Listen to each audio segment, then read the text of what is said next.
I have a lot of experience in riding an armour, fighting in it, and generally wearing it, but I have very little experience of how it's actually made. And I have here with me a colleague and friend, Graham, of Greenleaf Workshop, and he is making some armour for me right now, and he's going to show me how to make a very simple item that might protect me.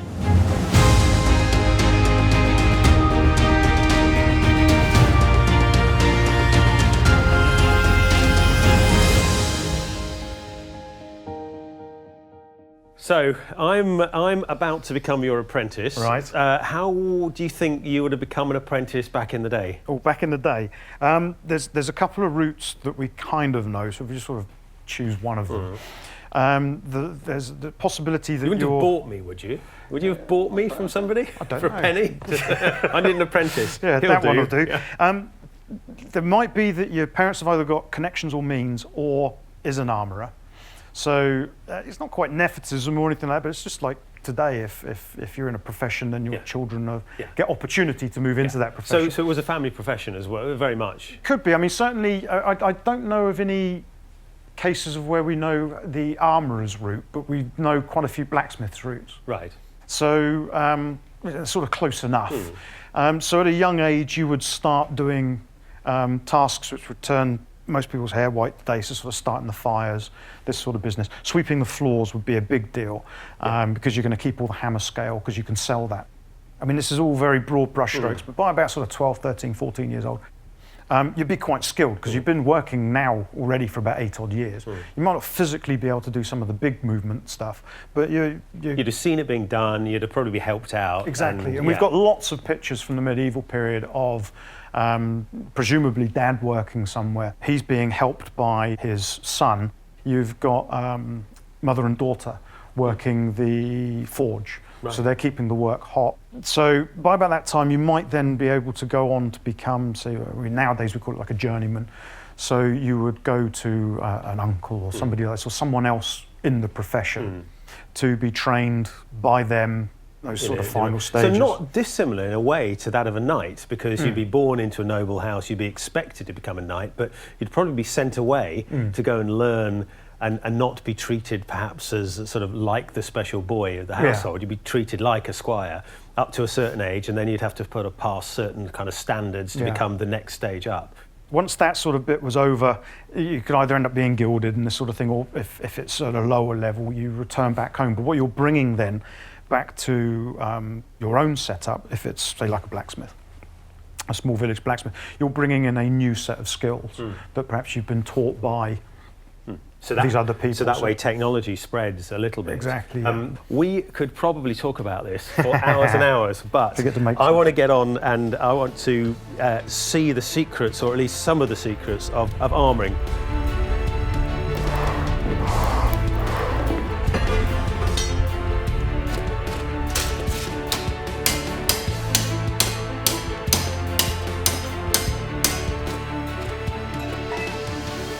So you're just sort of in that region. Yeah. There. Yeah. You don't do too much at the edges, because what you've got to think of is when this is together, if your arm's that way, you see it's like a banana. There's a belly here. Yeah. And that's controlling obviously all of this. So you want to make sure that movement is in here, but this is the side that's going to be hinged, because in this period your hinges are on the outside of the armour. So you can't hinge that very easily because it's on different planes. Right, yeah. So this, I mean, I'd rough this would be flatter, just a touch more there.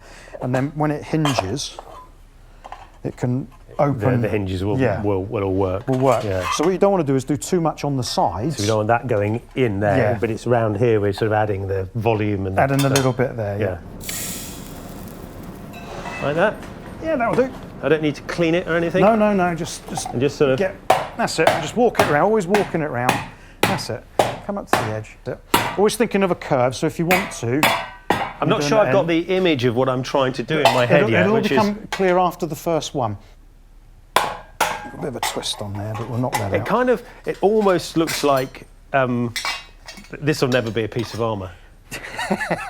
In a way, because it's sort of so far from the finished product to my eyes. Yeah. I wouldn't even know where to begin to sort of correct that. Breastplates are the perfect one for that. Yeah. They just look like a mangled mess Right. until they don't. Right. So I'm just trying to even that curvature off. Because if you've got a straight in there, Yeah. like we've got a little kink in the front, Yeah.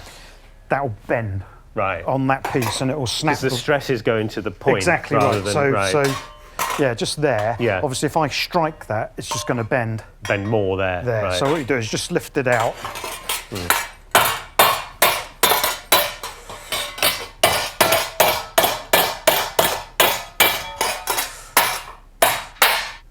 Right. So they're sort of even. Yeah. Right, So what right. what you got to think of is there's a middle line Yeah. down the middle, Yeah. and I want to sort of run to that. And what was Yeah. happening before, our line was ending up going a bit Yes. A bit skewed. Yeah. So just by lifting that out, so we control the edge, get the edges under control, and then it won't twist so much then. Okay. Right. It's So, already starting yeah. to take the shape, isn't it? And you can see just about, Yeah. we've got Yeah, that yeah, belly yes. just in there Yeah. still. On this one, there's a slight dip on that steak of a couple of mil. You can feel it. Yeah. Yeah. So what you're going to do,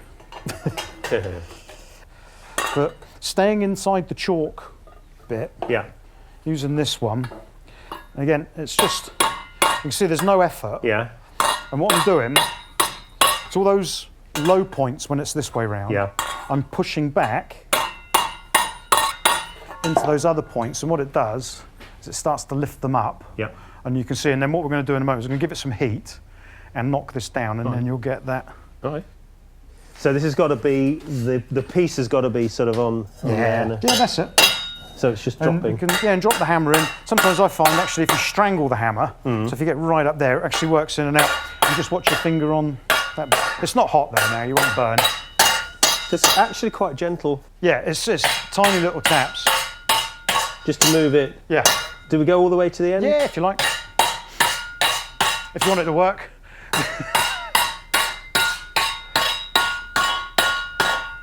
That's it. It's actually quite delicate. Yeah. In some ways. I mean, it's making a lot of noise and moving steel, but it's not really. No, it's not as heavy a movement as you'd expect. Yeah. It's not. You don't need a power hammer. No. And also, the inside can be like chocolate pudding, Right. and the outside can be perfectly smooth. Right. So what we're going to do is we're going Yeah. to push that in along here. So the whole surface is going to get pushed down, but we do more work on this bit by about sort of a third as much work on there. And what that will do is it will push that in that much more. Yep. And then when it's on the arm, That will. it will go into create that piece there. That's yeah. a belly and. But you can do that with about 2 hammer blows, just like that. Right. But this, we actually want to move that whole piece. Right. So what we do is we get a bit of heat on there. We use the pipe that's over there. So about sort of here. About, bring it around a bit more, about there. That's there. it, that's it. And use the whole length of the hammer now, that's it. Let the hammer fall. That's it. And then plonk him on here. Other way, that's it. And just give it a little stout tap more that way, that's it. Yeah, just a couple of wallops. And then have a look on the inside, see how you're doing. There you go, you can see how that curvature's coming in. Yeah. Yep. Yeah. And, So that'll be. if you look at it from above, just straight down like that, you can see how it's starting to form that banana Yeah. that we were talking about. Starting to. Yeah, well, to be honest, Yeah. it's more or less there. What happens is we've got the dip, Yeah. and then it's quite abrupt. Yeah. But that comes out in the planishing. We ease it from that bottom position, Yeah. of the valley, if you like, Yeah. through there up to that bit. Yeah. To make the curve a bit more. Exactly, and that. So Gentle. it's kind of there. What I'd suggest do is we just, like before, just take those bits under control.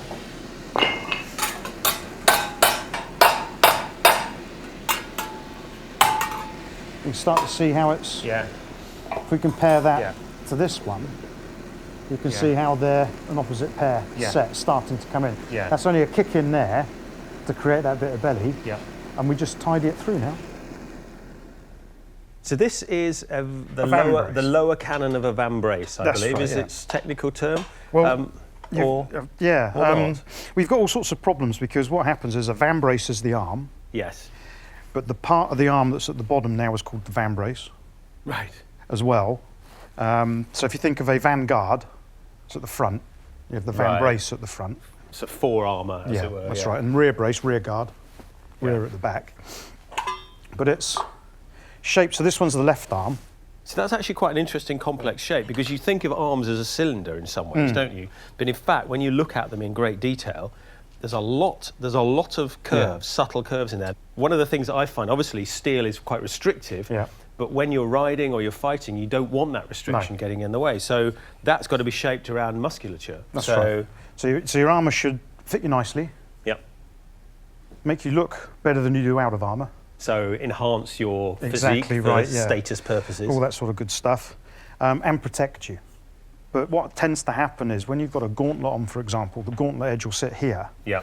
And the couture, the elbow piece will be there.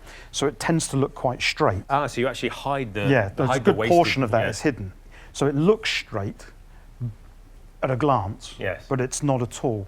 In the sort of mid-14th, late 14th century, what they do is they go, right, we've got plate steel, we'll put a man in it, and the easiest way of doing that is I make a slightly bigger version of you, slightly shorter version, and I put you in it. So you have musculature, particularly on the rear brace, and you can see their shape and form. Over time, what they work out is what they don't need of that shape, so they can start to mass manufacture, because you're in a period in the mid-14th century where only the wealthiest people are wearing armour. Because the raw materials are expensive and the technology to make it is this is a space race of its day. Right. But by the sort of mid-15th and then 16th centuries, it's much more of a mass-produced item. So they've worked out how to do it quickly, cheaply. One of the ways of doing that is to cheat a little on the form. But if you cheat too much, it'll cripple the guy wearing it. And the whole point of armour is a balance between weight and practicality and that kind of stuff. So just like today, if you go to Savile Row and you get measured for a suit, there's a lay to a suit from somewhere like that you don't get, say, from any one number of supermarkets that are available to you. Off the peg. Off the peg suits. If you're getting sort of off the peg stuff. So what tends to happen in an off the peg suit, for example, we're dealing with the arm here, is they just upscale the jacket.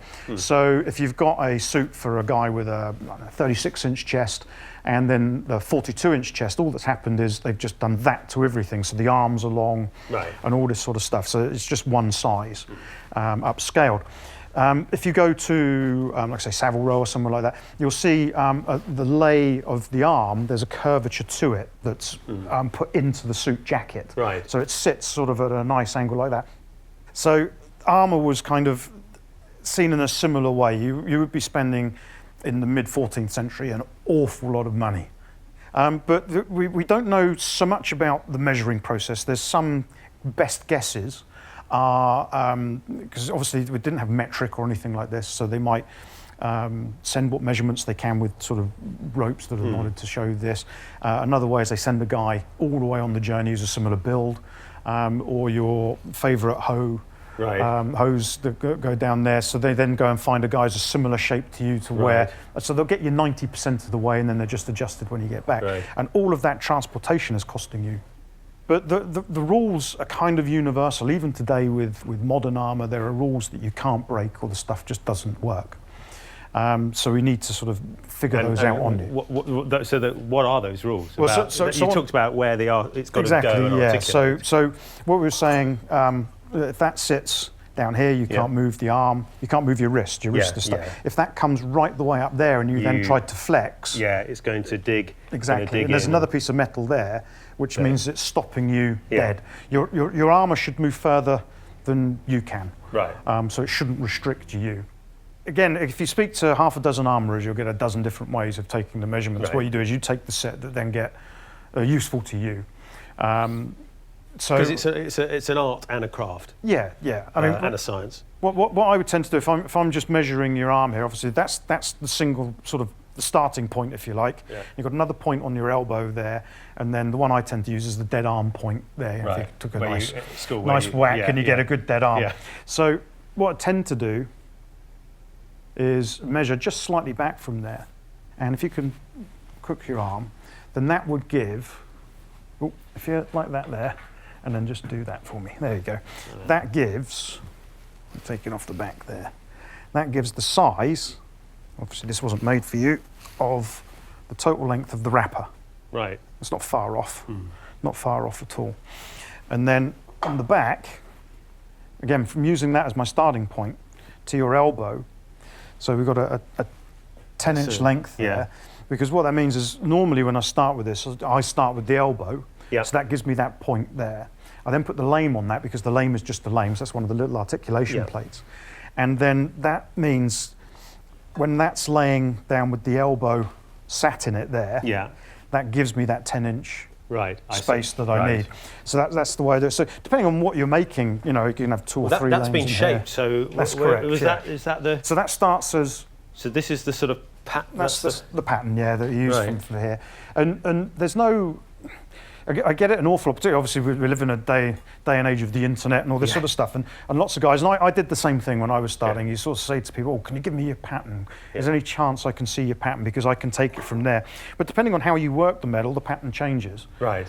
So each armourer has, whilst it vaguely has to be this shape, have their own little nuances and shapes to it that perhaps others wouldn't.